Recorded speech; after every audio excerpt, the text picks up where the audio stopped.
오늘 주보 보셨습니까? 설교 제목이 뭐죠? 여러분 믿습니까? 소원을 두고, 하나님이 내 안에 소원을 두고, 뭐 하게 하신다고요? 네, 행하게 하신다. 소원을 두는 분은 누굽니까?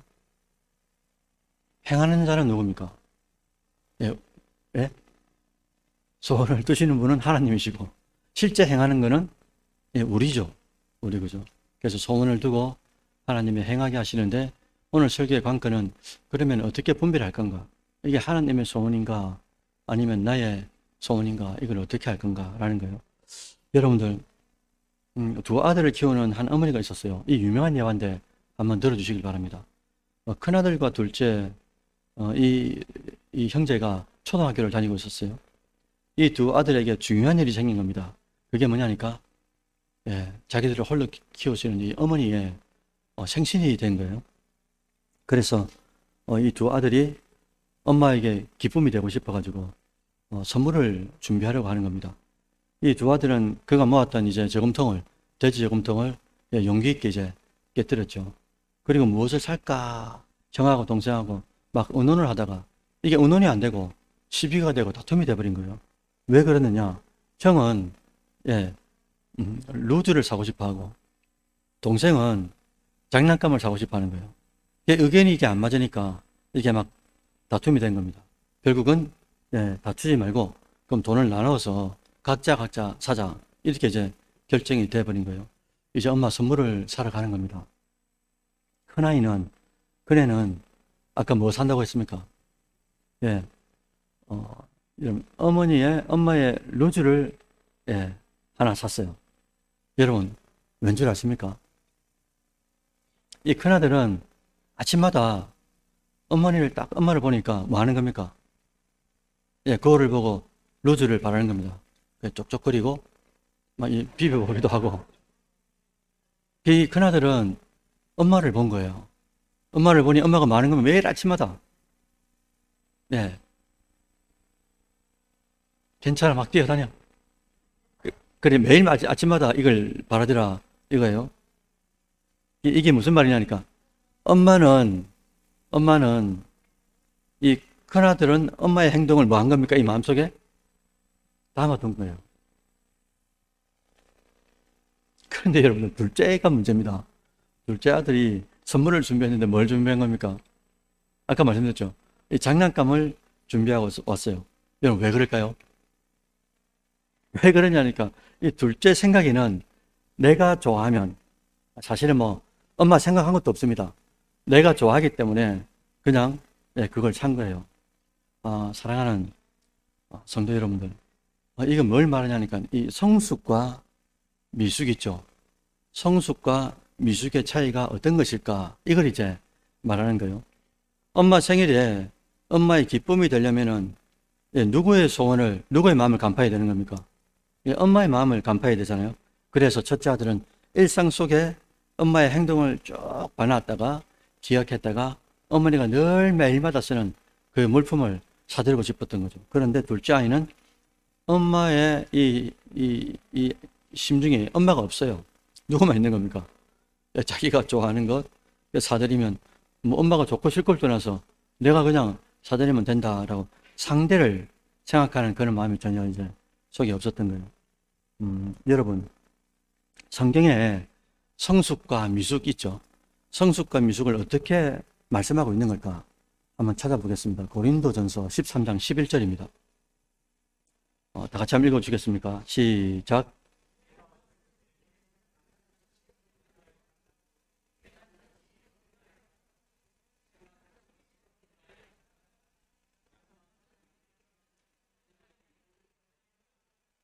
결론이 뭡니까? 장성하면 자동적으로 뭘 버려야 되는 거예요? 어린아이 일을 버리는데 그럼 어린아이가 어떻단 말입니까? 어렸을 때는 말하는 게 뭐하다고요? 어린아이 같고 깨닫는 것도 생각하는 것도 뭐합니까? 어린아이 같다 이거죠. 결국은 상대를 생각하지 않은 거예요. 나밖에 모르는 거예요. 나밖에. 그러니 어린아이 같다라는 거죠. 요즘에 그 무슨 단어입니까? 어른아이? 그죠? 어른이. 그죠?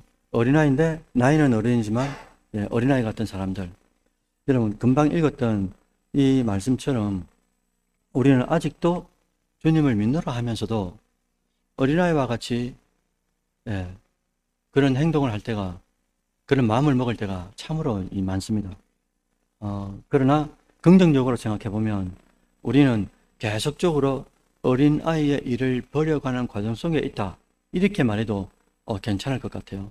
그래서 결국에는 나를 위한 하나님. 자, 잘 들어보십시오. 나를 위한 하나님이 됐던 이 어린아이의 신앙이 나중에 뭐가 되는 겁니까? 하나님을 위한 나로 변화되는 거예요. 그러니까 나를 위한 하나님, 내 입심양면을 위해서, 내 건강을 위해서, 나의 뭐를 위하여 하나님이 필요했다가 나중에는 성숙하고 성장하면서 뭐로 변해가는 겁니까? 아, 이게 아니구나. 하나님을 위하여 내가 존재하는 거구나. 이렇게 이제 변화되는 과정 속에 우리가 있다 이거예요. 여러분, 오늘 본문도 그런 말씀을 하는 거예요. 그래서 빌립보서 2장 13절 한번 보시겠습니까? 다 같이 읽어봅니다. 시작. 너희 안에서 행하시는 이는 하나님이시니 자기의 기쁘신 뜻을 위하여 너희에게 소원을 두고 행하게 하시나니. 아멘입니다. 진짜 너희 안에서 행하시는 이가 있다 이거예요. 그게 누구란 말입니까? 예, 하나님인데 이게 믿어져야 되는 거예요. 자, 여러분들 보십시오. 너희 안에 행하시는 이가 계신데 그분이 하나님이다. 이게 믿어져야 된단 말입니다. 내 안에 행하게 하는 존재가 내가 아니라는 거예요. 내가 되면 안 된다는 거예요. 내 안에 성령 하나님이 계시다라는 겁니다.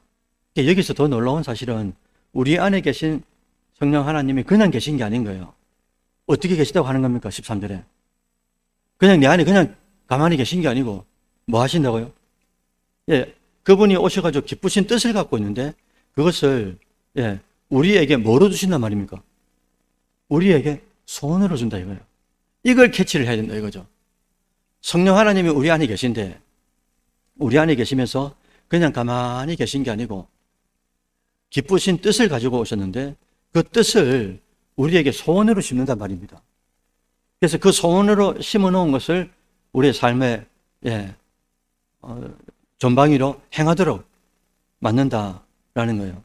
이 소원이 성도에게는 그러니까 하나님께서 여기 심어놓은 우리 안에 심어놓은 이 소원 하나님의 기쁨이 진짜 그 성도에게 우리에게 우리 각자에게 진짜 기쁨이 되는 거거든요. 왜? 얼마나 기쁨이 되면 성령께서 우리 안에 들어오셔가지고 그걸 기쁨을 삼으시고 각각의 심령 속에 그걸 소원으로 탁 심으시고 그 소원이 싹이 나고 자라가지고 열매가 맺도록 우리 안에서 그렇게 작업을 하시더라 이겁니다. 그게 하나님이 심어놓으신 그 소원이 우리에게 우리 인생의 목적이 되고 목표가 되고 그게 우리에게 가장 큰 행복이 되어야 되는 거야. 이게 없으면 어떻게 되느냐? 내 안에 내가 주인이 되고 내가 하고 싶은 대로 상대는 상관이 없어요. 어린아이가 돼가지고 내밖에 모른단 말입니다. 자, 그러면 하나님이 우리 안에 두신 소원, 즉 하나님의 기쁨이 되기 위해 가장 많이 일생에서 해야 되는 게 뭘까? 자, 일생에서 해야 되는 게 뭘까라는 거죠. 그게 바로 어떤 일을 할 때 이게 하나님의 소원인가 아니면 나의 소원인가 이걸 분별하는 겁니다. 여러분, 지금 이 시대 지말에 성령의 은사를 많이 구하고 성령의 열매를 많이 구하잖아요. 저도 새벽마다 늘 구합니다. 그런데 마지막에 구하는 게 또 따로 있습니다. 지혜의 말씀과 지식의 말씀과 믿음과 능력과 각종 방언을 통역하고 영언하고 병을 고치는 은사, 치유의 은사, 신유의 은사. 마지막에 뭡니까 여러분들? 영들을 분별하는 겁니다.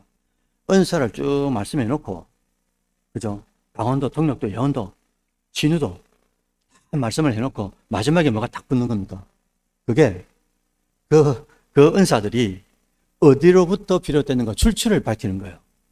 이 분별이 안 되면 어떻게 되겠습니까? 쏟고 쏟기고 쏟고 쏟기는 이 속임수에 들어갈 수밖에 없는 그런 존재가 될 수 있다 이거예요. 그래서 모든 은사들 가운데 가장 최상에 있는 은사가 뭐냐? 물론 사랑의 은사지만 사랑과 더불어서 영들을 분별할 수 있는 은사가 있어야만이 이 시대지 말이에요. 이 어지러운 시대에 순간순간마다 급박하게 돌아가는 이 시대에 가장 중요한 게 분별이다라는 거예요. 그래서 우리 안에 있는 우리 안에서 소용돌이치는 이 상황 가운데서도요. 이 소원이 하나님께서 심으신 소원인지 나의 소원인지를 이게 분별하는 게 가장 중요하다는 거죠. 그러면 그 분별하는 기준이 스탠다드가 있어야 되잖아요. 기준이 과연 뭐냐? 그래서 일상에서나 범사나 기도할 때나 말씀을 들을 때나 찬양을 할 때나 버스를 탈 때나 지하철을 탈 때나 어느 때라도 내 마음에 드리워지는 이 감동을 잘 캐치하셔야 되고요. 첫째, 감동이 있어야 되는 감동이. 그리고 이 감동이 하나님께 기쁨이 되느냐라는 것을 체크를 해야 된다는 거죠. 감동이 오잖아요. 어떤 감동이 오면 이 감동을 가지고 이게 행하게졌을 때 하나님께서 기뻐하시는가 아닌가. 여러분들 이거를 어떻게 분별하겠습니까? 이건 하나님이 기뻐하는가 아닌가를 어떻게 분별하죠? 그래서 오늘 중고등부 예배 때도 잠깐 말씀드렸는데 이런 거죠. 남자와 여자가 좋아하다가 사랑을 하게 돼요. 사랑을 하면 여러분 사랑이라는 게 뭡니까? 사랑은 상대가 좋아하는 걸 적극적으로 하고 그 다음에 상대가 싫어하는 걸 어떻게 하는 겁니까? 하지 않는 거잖아요. 근데 하나님이 내가 뭘 좋아한다? 하나님께서 내가 뭘 싫어한다? 어디다 실어놓은 겁니까? 말씀에다가 다 3만 구절이 넘는 이 말씀에 실어놨잖아요. 그러니까 우리가 분별할 수 있는 1차적인 방법이 뭐냐? 이게 하나님이 기뻐하시는 걸까? 하나님이 싫어하시는 걸까? 이걸 뭐로 분별하는 겁니까? 말씀으로 분별하는 거죠. 이게 처음이자 마지막이자 끝입니다. 이게 하나님 말씀으로 분별해야 되고 이 말씀을 통해서 성령께서 주시는 기도하면서 성령의 감동을 차후에 이제 받아가는 그런 절차가 분별이 된다라는 거예요. 그래서 성도 여러분들 꼭 기억해 주시길 바라요. 하나님은 하나님의 기쁨을 위해 우리 안에 소원을 두셨다. 이걸 기억해 주시고 그 소원이 우리 인생의 가장 큰 기쁨이다. 이걸 이제 우리가 기억해야 되고요. 이 말씀을 정확히 이제 분별한 사람은 이제는 어디로 넘어가냐니까 삶의 자세가 달라지는 거예요. 이게 하나님께서 기뻐하시는 소원이다. 내 안에 심겨졌다. 이걸 우리가 분별했지 않습니까? 그러면 그 소원, 하나님께서 나에게 심어놓으신 이 소원을 위해서 어떻게 하겠습니까? 기도하죠. 그런데 여러분 잘 들어보십시오. 내 소원을 위해서 잘되게 해달라고 기도하던 오집사님이 계셨어요. 믿음이 어린 것도 그렇지만은 그러나 빌립보서 2장 13절 이 말씀을 잘 몰랐습니다. 그 전까지는. 그래서 그 전까지는 기도할 때 어떻게 하냐니까 자신의 기쁨, 자신의 소원 성취, 자식들 위해서, 남편의 잘됨을 위해서. 그러니까 하나님께서 어떻게 보면은 우리의 이 오집사님의 필요를 위해서 자꾸 이렇게 간구를 했던 거죠. 그런데 오집사님이 성경 공부를 하고 아카데미에 참여하면서 말씀이 이제 하나하나 들리기 시작하고 들려진 말씀이 이제 안착하면서 신비에 딱 새겨진 겁니다. 비석처럼. 딱 새겨져 버린 거예요. 그러면서 이제 간구를 하는데 간구가 어떻게 되냐니까 똑같이 간구합니다. 그런데 마지막에 뭐라고 하냐니까 그러나 내 뜻대로 마옵시고 아버지 뜻대로 하나님 뜻대로 되기를 원하다이다. 이렇게 마무리를 짓더라 이거예요. 이게 사람이 변화된 것 아닙니까? 자기밖에 모르던 어린아이 같은 신앙이 나중에는 어떻게 해요? 그렇지만 간구하라고 하셨기 때문에 그 약속을 믿고 간구하되 그러나 내 원대로 마시고 아버지 원대로 되는 게 누구의 가장 행복입니까? 하나님을 믿는 우리 성도들의 가장 큰 행복이 아니겠어요? 하나님 뜻대로 되는 게 가장 큰 행복이잖아요. 그래서 사랑하는 성도 여러분들, 이것이 왜 우리의 신앙에 중요할까? 가만히 한번 생각해 보십시오. 만약에 자신의 기쁨과 소원만을 간구하는 사람은 소원대로 응답이 안 되잖아요. 그럼 대다수는 어떤 현상이 일어나냐니까 딱 이런 태도가 나옵니다. 출애굽한 이스라엘 1세대 백성들처럼 불평하고요. 원망합니다. 그러나 마지막에 하나님께서 역사하시도록 하나님께서 일하시도록 여지를 남겨두는 성도들은 어떻게 하는 겁니까? 내 원대로 마시고 아버지 원대로 되기를 원합니다. 이렇게 기도해서 마침표를 찍었어요. 간구든 기도든 간에. 그러면은 만약에 기도가 내 원대로 응답이 안 됐다 손치더라도 어떻게 생각하겠습니까? 하나님이 하실 일이 있다라는 이 믿음으로 수납이 되는 거예요.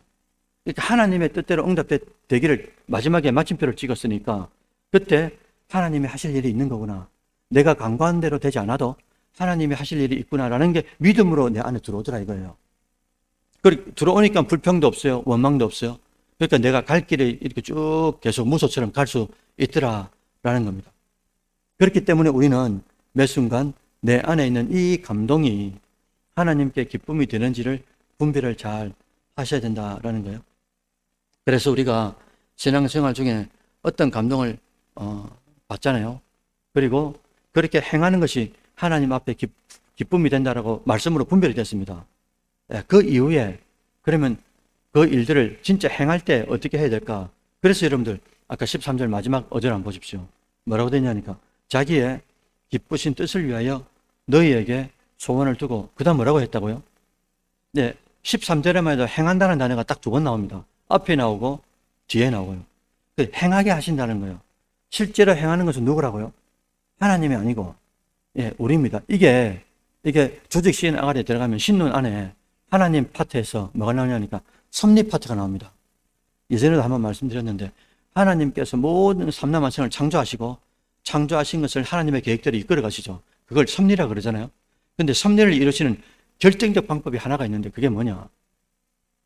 순종하는 자에게 하나님의 일들을 동력자로 부르는 거예요. 이걸 지금 말씀과 연계시켜서 말씀드리면 그 사람에게 하나님의 일, 하나님의 섭리를 이루기 위해서 그 사람에게 감동, 감화를 준단 말입니다. 오늘 본문으로 말하면 그 심령 속에 소원을 딱 심는단 말이에요. 소원을 심어가지고 하나님의 역사, 하나님의 섭리를 이루어 가도록 더 아름다운 말로 하면 전능자의 동력자가 되도록 여러분 딴 것도 아니고 여러분 시청에서 불러가 시장에 불러도 얼마나 감격스럽습니까? 국회에서 국회의원이 불러가지고 같이 일을 하자는데 얼마나 감격스러워요. 천하의 동력자, 천하의 하나님이 우리를 부르는 겁니다. 그것도 하나님의 일에 동력자로 우리를 부르셔가지고 같이 일하자는 거예요. 이게 얼마나 감격스러운 일이에요. 그래서 내가 분별이 됐다 그러면 하나님 말씀에 그게 하나님 앞에 기쁨이 되겠다라고 분별이 됐다면 우리가 행할 때 적극적으로 행해야 된다 이거죠. 그런데 13절에서 딱 14절 딱 넘어가는데 딱 단서를 달아놨습니다. 행할 때 조심해야 된다 라고 하시면서 14절 다 같이 한번 읽어볼까요? 시작.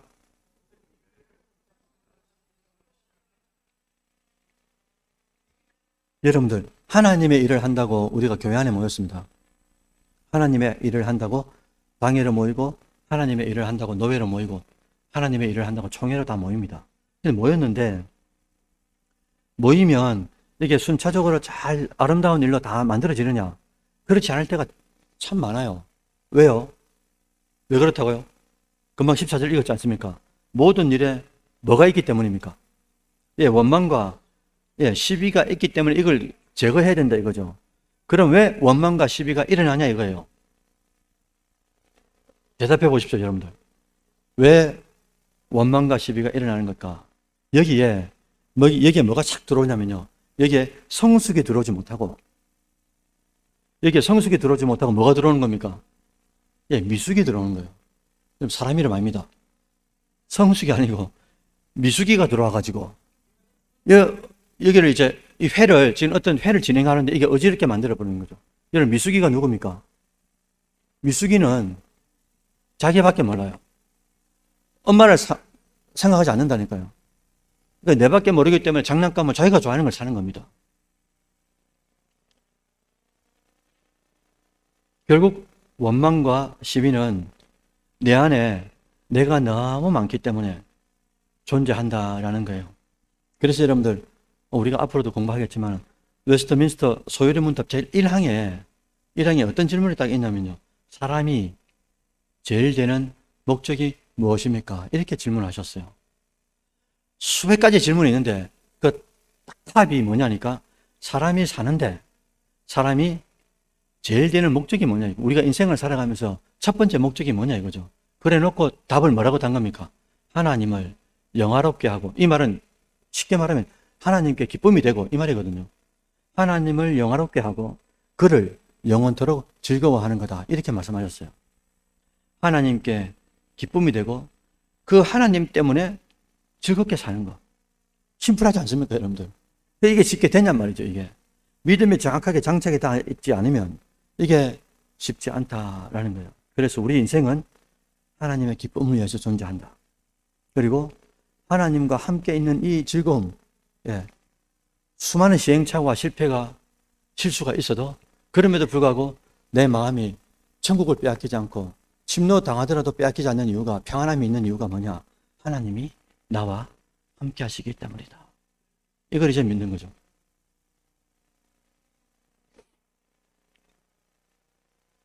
그러면 앞으로 우리가 실제적으로 미숙한 사람이 아니라 성숙한 사람으로 살기 위해 어떻게 해야 될까? 두 가지를 말씀드리면서 마치려고 합니다. 첫째는 아까 뭐를 버리라 그러셨죠? 어린아이의 일을 버리라 하셨잖아요. 마찬가지입니다. 그러니까 우리가 성숙하여 하나님 앞에 기쁨이 되려면, 하나님 앞에 영광이 되려면 첫째는 어린아이의 일을 버려야 된다라는 거예요. 어린아이의 일은 누차 말씀드렸습니다.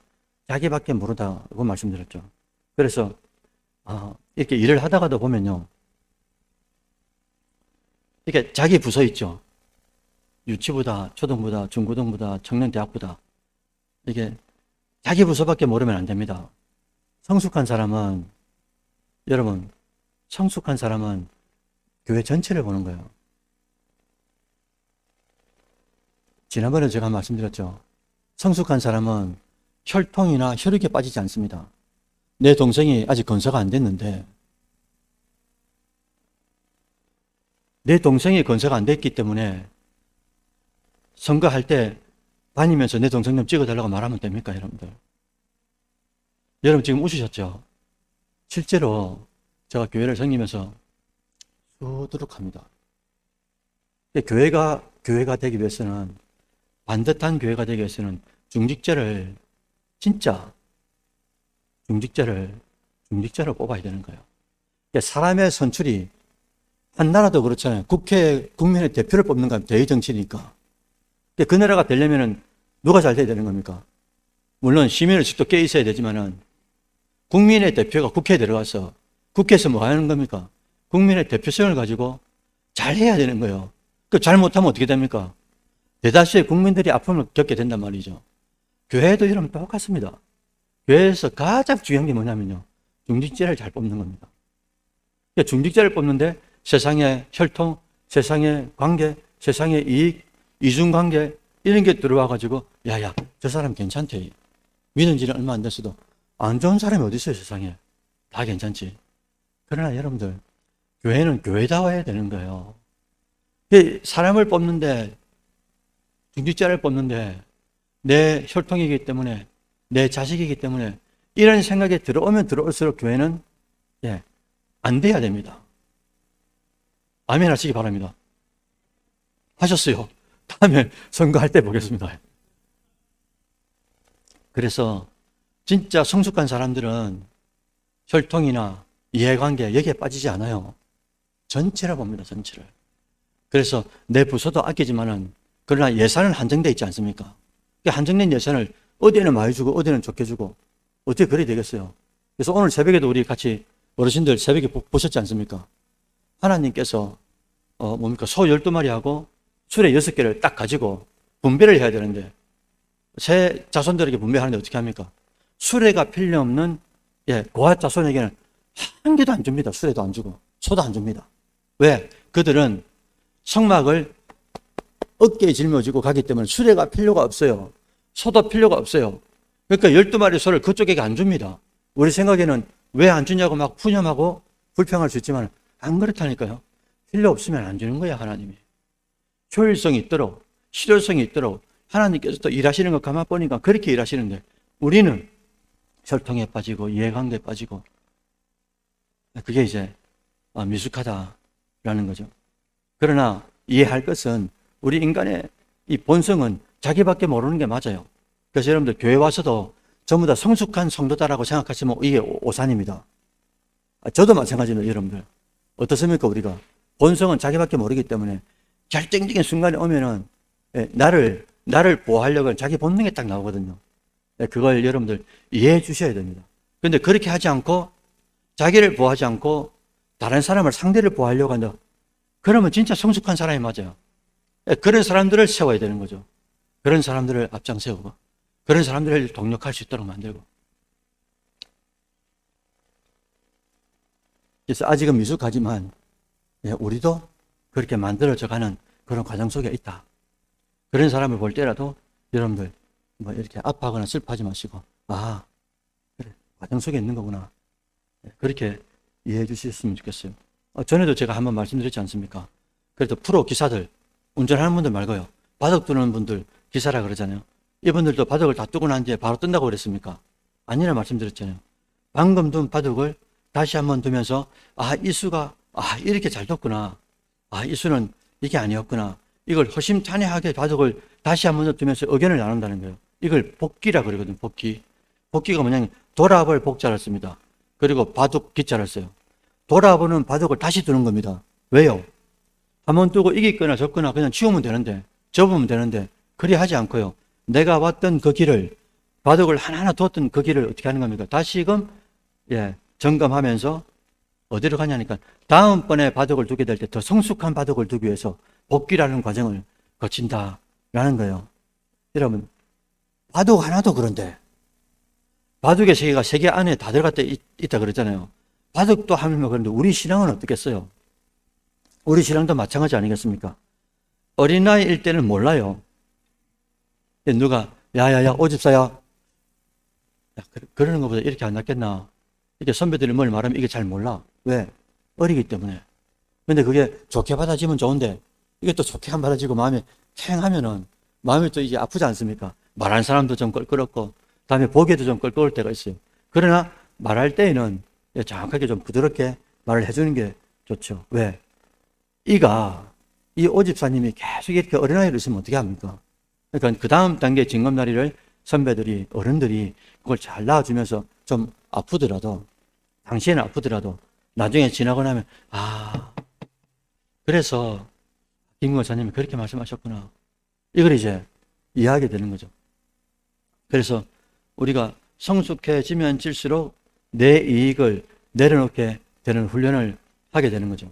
그래서 이렇게 됩니다. 나를 위한 공동체, 나를 위한 부서, 나를 위한 교회. 이걸 이제 조금씩 좀 넘어가게 되는 거예요. 그러면서 어떻게 되겠습니까? 내가 이제는 공동체를 위해서, 내가 청년부를 위해서, 내가 초등부를 위해서, 내가 셀을 위해서, 그리고 또 셀원들을 위해서, 때로는 주일학교 이 한 명을 위해서, 일단 이제는 내가 쓰임 받겠다라고 작정을 하고 성숙한 자가 되어가지고 상대를 먼저 생각하는, 그리고 공동체를 먼저 생각하고 교회를 생각하는 그런 존재가 되더라라는 거예요. 그러니까 이런 거죠. 나를 위한 하나님에서 어디로 바뀌는 겁니까? 하나님을 위한 나로 그렇게 변화되는 성숙한 자가 되더라라는 거예요. 이게 뭡니까? 어린아이의 옷을 벗어가는 과정 속에 있게 되는단 말이죠. 그래서 두 번째는 우리가 성숙한 성도가 되기 위해서 하나님의 기쁨이 되기 위해서는 어떻게 해야 될까? 두 번째는 이런 건데요. 고난과 연단이라는 과정이 반드시 있습니다. 인생에. 이거 없이 성숙한다. 있을 수가 없어요. 반드시 있기 때문에 고난과 연단을 미리 각오를 하시고 미리 마음속에 장착을 하셔서 그게 올 거다라고 각오하시고 그것을 편안하게 즐기셔야 된다 이거죠. 예화를 찾아보니까 이런 예화가 있더라고요. 우리가 잘 아는 예화인데 이 한 마리의 나비가 되기 위해서 반드시 이건 뭐죠 이거? 이 누에잖아요. 누에고치가 있는데 이 누에고치를 뚫고 나와야 되는데 저도 저희 아버지가 저기 양산에서 달팽이 농장 25년 동안 하실 때 그 달팽이 농장을 하잖아요. 그러면은 그 달팽이 통에다가 한 6마리, 7마리 넣어 놓는단 말입니다. 어미를, 새끼를 까기 위해서. 개미가 아니고 계란을 100분의 1 축소하는 것처럼 요만한 타원형의 이 하얀 알을 낳습니다. 한 300개, 400개를 넣으면은 이게 이제 촉촉한 이제 톱밥을 이제 깔아 놓거든요. 톱밥을 깔아 놓으면은 톱밥 밑에다 쏙 들어가 가지고 이 달팽이 이 녀석이 이제 새끼를 한 3, 400개를 낳아요. 넣으면 나중에 숟가락으로 이걸 다 끄집어내 가지고 따로 조그만 통을 만듭니다. 그걸 뭐라죠? 화분 분재하는 것처럼 비슷합니다. 해가지고 여기에 놔두면 나중에 톱밥이 썩죠. 썩는 톱밥을 어떻게 하냐면 밖에다가 이제 다 모읍니다. 태산같이 모으거든요. 그때 모으다 보면 뭐가 생기냐니까 이 안에 이따만한 뭐가 나오는지 압니까? 이건 군뱅이라고 하세요. 군뱅이. 톱밥을 이렇게 이제 나중에 이제 거름을 만들려고 톱밥을 쌓아놨잖아요. 그게 군뱅이 이만한 게 나옵니다. 그리고 누에가 이렇게 막 이게 천장에 막 달려 있습니다. 그때 우리가 어떻게 하냐니까 누에를 보고 이게 단단하잖아요, 사실은 누에가. 그런데 원래 누에가 조그만 구멍이 있답니다. 여기에 이 안에 있는 이 녀석이 이걸 온 힘을 다해가지고 애를 쓴답니다. 애를 쓰고서 이걸 찢어서 나와야 나중에 나비가 돼서 나와서 날개짓을 할 때 힘이 생기는데, 만약에 저하고 우리 조카 진호하고 가가지고 이걸 잘라버리죠. 나중에 나오지 않습니까? 이게 죽는다는 거예요. 왜 죽겠습니까, 여러분들? 참 희한하지 않습니까? 이게 안에서 누에꼬치를 자기 힘으로 힘을 열심히 한나절 정도를 내가지고 이걸 조금씩 찢어가지고 나와야, 힘들지만 이렇게 힘들게 나와야 자기 힘으로 날개짓을 할 수 있다는 거예요. 이게 불쌍하다고 이걸 잘라버리죠. 그럼 안에서 힘을 쓰는 이 동력은 안 생기기 때문에 나와서도 날개짓을 못하고 죽는다고 그러더라고요. 여러분들, 성경에 이와 비슷한 구절을 우리에게 주신 적이 있습니다. 하나님께서. 여러분 한번 보실까요? 욥기서 23장 10절 한번 보시겠습니다. 다 같이 한번 읽어볼게요. 시작.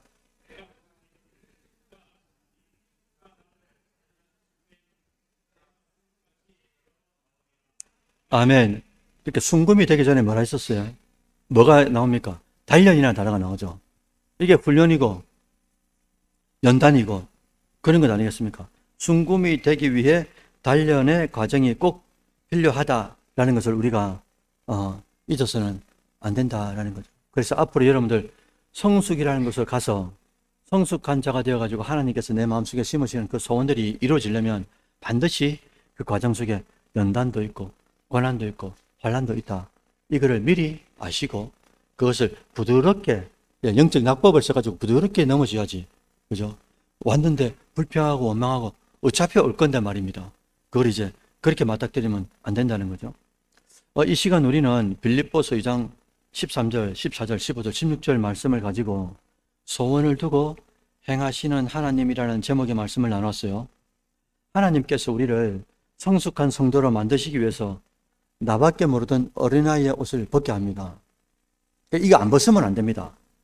벗는데 억지로 안 벗으면 하나님께서 다른 방법을 씁니다. 그러니까 벗으라 할 때 편안하게 벗는 게 좋습니다. 그렇게 되기 위해서 어떻게 해요?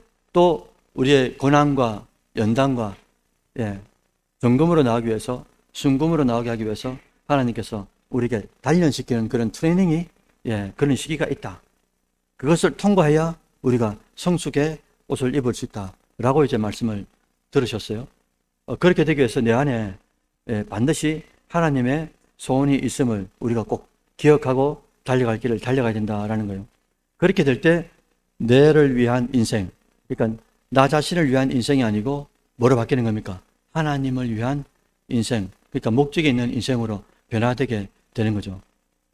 조금 바꿔보면은 나를 위한 직장, 나를 위한 자녀, 나를 위한 학업, 나를 위한 범사가 아니고요. 주를 위한 직장, 주를 위한 직업, 주를 위한 학업, 주를 위한 연애, 주를 위한 부부, 주를 위한 가정, 모든 다방면이 이제는 완전 변화가 되어가지고 주를 위해서 모든 것이 이제 목적으로 이루어지더라라는 겁니다. 사랑하는 성도 여러분들, 이제 4월에 이제 시작되잖아요. 이제 아까 장로님 기도해 주신 것처럼 이제 1, 4분기가 끝이 납니다. 그리고 이제 4월 깊어가는 이제 봄날이 시작되는데 새벽에도 말씀드렸지만 저기 이제 우리 아내가 있는 저기 장릉동 온천동 거기는 벚꽃이 만발합니다. 식물원 앞에 이 대로가 있는데 전부 다 벚꽃 나무인데 활짝 폈습니다. 그런데 어제 이제 우리 가족들 저기 신호공원에 아버지 모시고 난 뒤에 이제 다 가서 이렇게 그 납골 그걸 이제 장식하고 이렇게 오면서 요렇게 저 가야공원인가 이렇게 내려오는데 여기는 아직 안 폈더라고요. 여러분 4월에 꽃날이 다가와요. 제가 이거 원고를 적으면서 이렇게 적었습니다. 뭐라고 적었냐니까 이제 4월의 하루하루를 이렇게 생각하면 어떨까요? 하루하루가 하나님의 생신이라고 생각하시고, 여러분 하루하루가 하나님의 생신이라고 생각하시고 하나님의 기쁨의 선물을 우리가 준비하는데 어떻게 준비해야 되겠습니까? 어린아이가 돼가지고 내가 좋아하는 걸 하면 어떡합니까? 초대에 말씀드렸잖아요, 예화로. 그러니까 하나님이 뭐를 기뻐하시는가라는 이 영적인 레이더를 딱 세워놓으면은 하나님께서 소원을 두신 걸 간파하게 되잖아요. 근데 어린아이들은 어떻게 되겠어요? 아무리 하나님의 감동 감화를 줘도 모르니까 이게 어렵다는 거죠. 그래서 하루하루가 하나님의 생신이다 생각하시고 하나님의 기쁨의 선물을 무엇으로 드릴까? 이렇게 고민하실 때, 성숙한 순종의 삶으로 하나님 앞에 선물을 드려야겠다. 아멘이시죠, 여러분들? 그렇죠. 그래서 우리 안에 하나님의 소원이 더욱 넘쳐나는 것 아니겠어요? 하나님께 날마다 하나님의 생일인데 그 생일 선물로 우리의 성숙한 순종의 열매를 드리면 하나님께 선물을 받으시고, 저 녀석 봐라. 저 힘들고 피곤하고 어렵고 마음이 적적한 걸 다 알고 있음에도 불구하고 저렇게 하는 거구나. 얼마나 아버지가 기뻐하겠어요. 그런 모든 성도가 여러분들이 되시기를 주의 이름으로 축원드립니다. 아멘.